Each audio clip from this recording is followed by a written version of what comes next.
Good morning दोस्तों। कल हमने 50 प्रश्नों को देख लिया था। 50 प्रश्नों की चर्चा कल हमने कर ली थी। आज आपके सामने 51वां प्रश्न है। गौतम बुद्ध ने कहाँ धर्म चक्र प्रवर्तन का उपदेश दिया था? तो गौतम बुद्ध ने धर्म चक्र प्रवर्तन का उपदेश आपके सारनाथ में दिया था। ठीक है। धर्म चक्र प्रवर्तन का मतलब होता है कि पहली बार उन्होंने जहाँ पर अपना संबोधन दिया था, ज्ञान प्राप्ति होने के बाद जन साधारण को जब उन्होंने संबोधित किया था तो वो सारनाथ में संबोधित किया था। ठीक है। पाली में बौद्ध ग्रंथों को आमतौर पर त्रिपिटक यानी थ्री फोल्ड बास्केट कहा जाता है। इनमें से कौन सा त्रिपिटकों में से नहीं है? तो जो जैन ग्रंथ थे वो प्राकृत में लिखे गए और बौद्ध ग्रंथ थे वो आपके पाली में लिखे गए। तो पाली भाषा में 3 बौद्ध ग्रंथ लिखे गए मुख्य रूप से, जिसमें सुत्त पिटक, विनय पिटक और अभिधम्म पिटक, ये 3 थे। उपासका पिटक जो सी ऑप्शन दिया गया है ये नहीं था। ठीक है। सुत्त पिटक, विनय पिटक और अभिधम्म पिटक। अब इसके अंतर्गत क्या है ये भी आपको याद रखना चाहिए। सुत्त पिटक के अंतर्गत कुछ सैद्धांतिक बातें हैं जो बुद्ध के द्वारा दी गई थी। विनय पिटक के अंतर्गत नियम कानून है कि जो व्यक्ति बौद्ध धर्म को ग्रहण करता है उसको किन नियमों का पालन करना चाहिए। अभिधम्म पिटक के अंतर्गत दार्शनिक व्याख्याएं हैं, मतलब बुद्ध का जो दर्शन है, बुद्ध ने जो दार्शनिक सिद्धांत दिए वो आपके अभिधम्म पिटक में वर्णित है। ठीक है। मध्य पाषाण काल में पशुपालन के सबसे प्राचीन साक्ष्य कहाँ से प्राप्त हुए हैं? तो काफ़ी फेमस ये बागोर नाम का स्थान जो है, मध्य पाषाण काल में बागोर नामक स्थल से पशुपालन के साक्ष्य प्राप्त हुए हैं। ठीक है।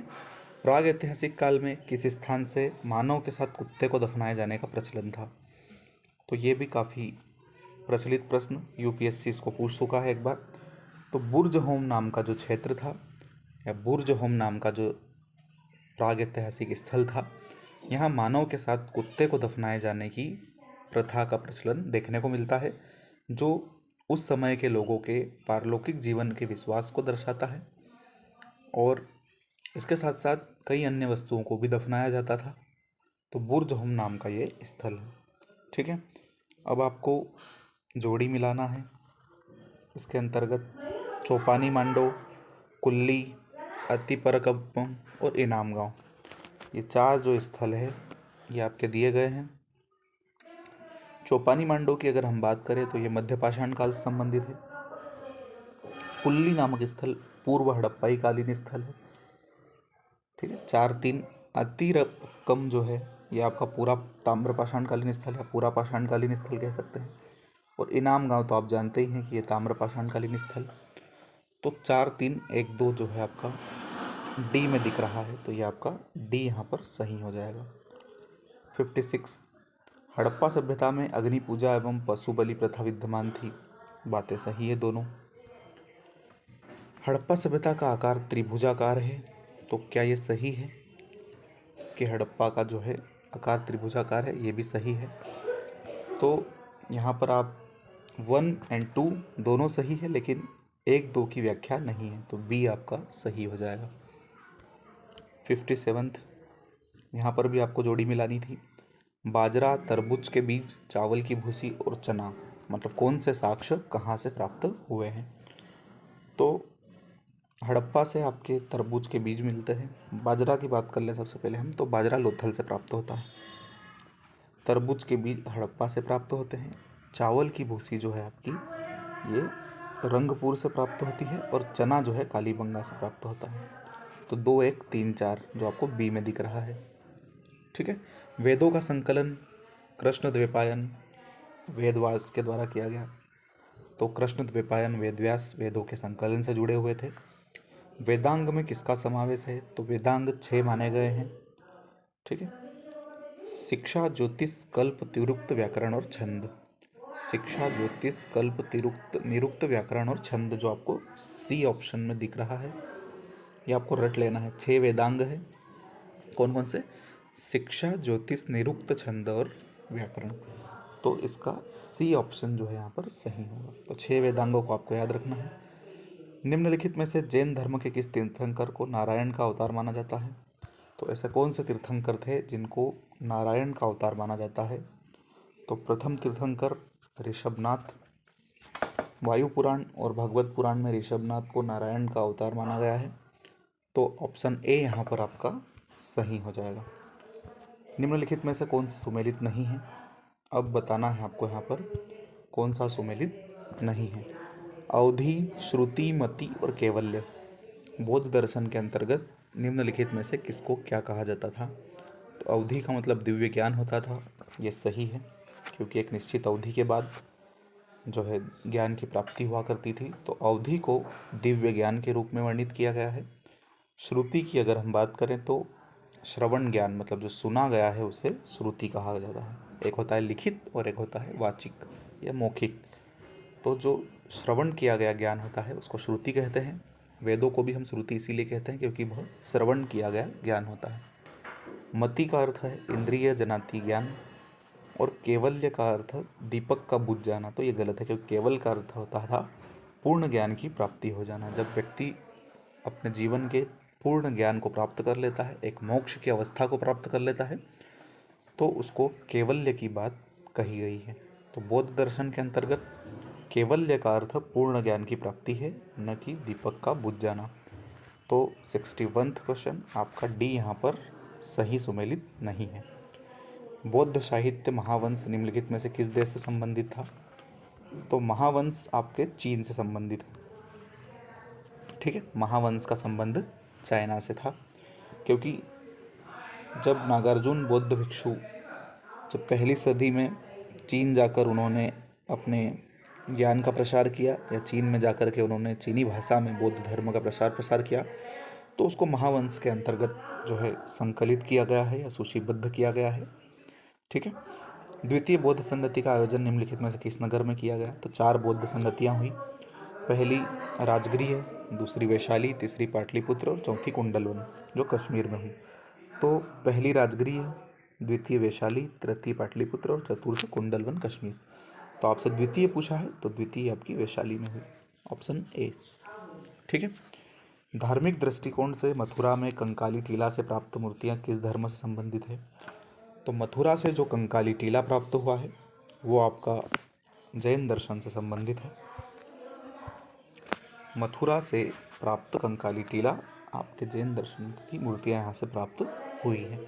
निम्नलिखित में से कौन नयनार संत है? नयनार का अर्थ शैव और अलवार का अर्थ वैष्णव हुआ करता था। तो अपर, संबंदर और सुंदर मूर्ति, तो इन तीनों में से आपको ये बताना है कि कौन से नयनार संत हुआ करते थे। तो अपर, सबंदर और सुंदर मूर्ति ये तीनों का संबंध जो है शैव दर्शन से संबंधित है, अर्थात नयनार से संबंधित है।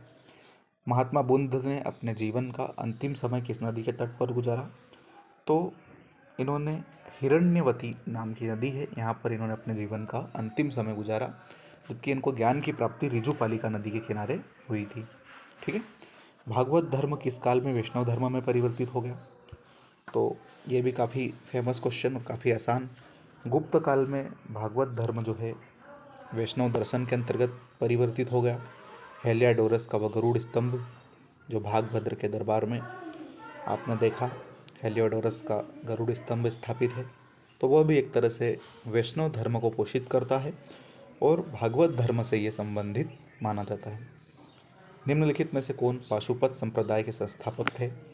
तो लकुलिश नाम के जो व्यक्ति थे, ये एक सेक्ट था पाशुपत संप्रदाय, इसके संस्थापक माने जाते हैं।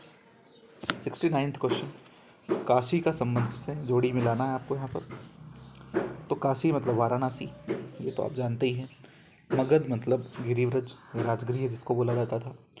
और वत्स का मतलब होता था कौशाम्बी, अस्मक होती थी कोटन, मतलब ये एक राजधानी भी कह सकते हैं कि राजधानी शहर से आपको इसकी जोड़ी मिलानी थी। तो 4 3 2 1 जो आपको ए में दिख रहा है, तो इसका सही ऑप्शन क्या होगा? ए। ठीक है। इसके बाद अगर हम देखें तो कौन सा कथन असत्य है?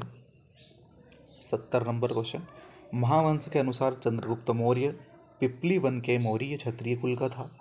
तो जो बौद्ध ग्रंथ महावंश है इसके अनुसार चंद्रगुप्त मौर्य जो है क्षत्रिय कुल का था।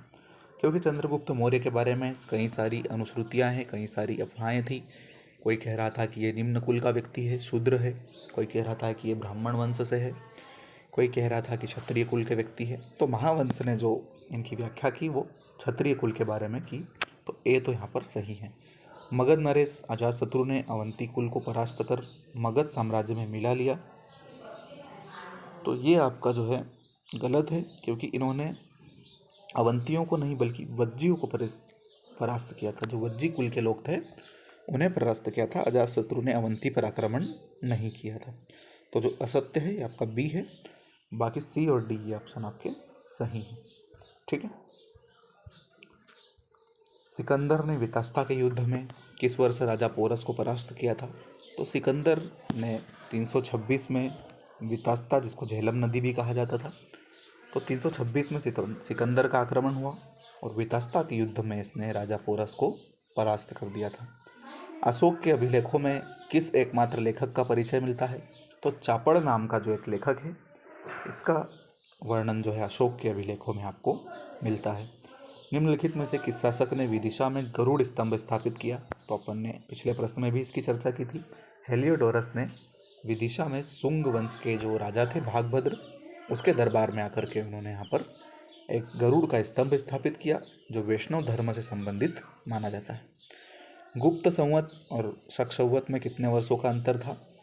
तो इसको आप कैलकुलेट भी कर सकते हैं या वैसे भी याद रख सकते हैं, क्योंकि गुप्त संवत जो है आपका 319 ईस्वी का माना जाता है और शक संवत आपका 78 ईसा पूर्व का माना जाता है।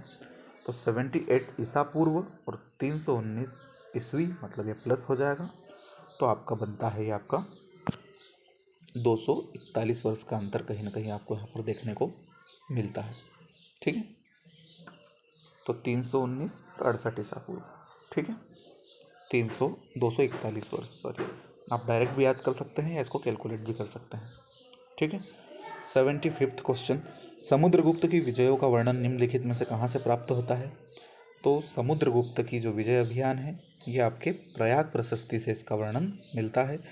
हरिसेन के द्वारा प्रयाग प्रशस्ति को लिखा गया था और इसमें कई अन्य स्थानीय शासकों के बारे में वर्णन भी है। तो आपका प्रयाग प्रशस्ति जो है इसका सही उत्तर होगा। तो समुद्रगुप्त के विजय अभियान, हरिसेन की प्रयाग प्रशस्ति से इसके बारे में वर्णन मिलता है। ठीक है। फिर 76 से 100 तक के प्रश्नों को कल हम फिर से चर्चा करेंगे। आज तक के लिए इतना ही। Thank you.